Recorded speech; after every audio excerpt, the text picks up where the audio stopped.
All right, this is a little more explanation for those of you who were confused yesterday or a little bit more today. So the general idea is what parallel lines can lead you to know about angles. And this is going to be just a little bit of introduction for geometry concepts that you will be learning next year. So I thought it would be good to just give you a little bit of foundation, and hopefully some of this sticks in your brain for next year. So here we have two parallel lines. So you saw from the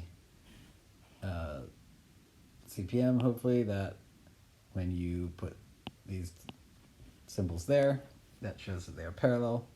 And then just any diagonal going through, we call that a transversal. Okay, and then hopefully what you learned yesterday is that it led you through a bunch of things that you could conclude. So I'll try and do some color coding here.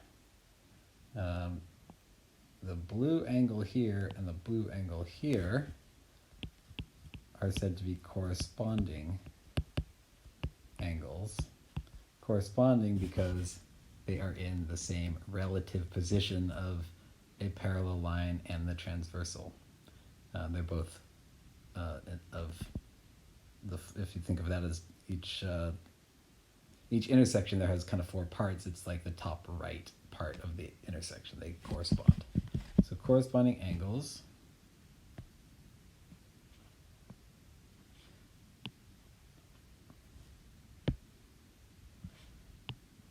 are equal. So if we call this angle 1 and angle 2, we could say angle 1 equals angle 2. So that's one thing you learned.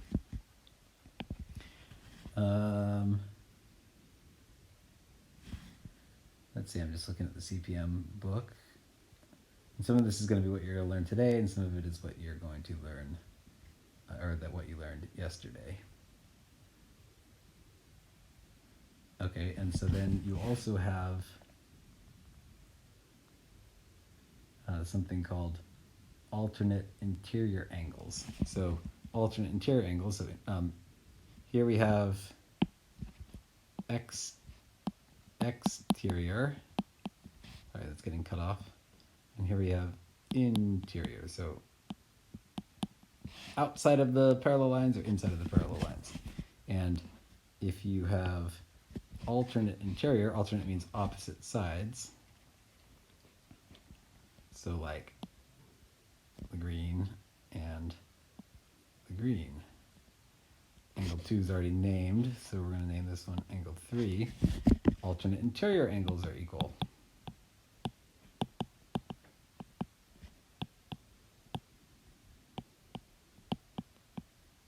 So we could say angle 2 equals angle 3.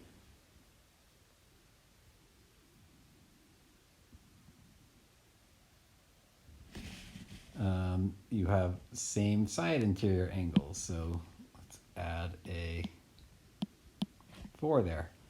Well, just by inspection, they don't look to be the same, but what you will learn is that same side interior are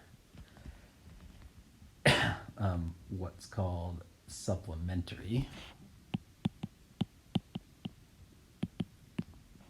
which means they add up to 180 degrees. So angle 3 plus angle 4 equals 180 degrees. So this is the kind of thinking that CPM's teaching you.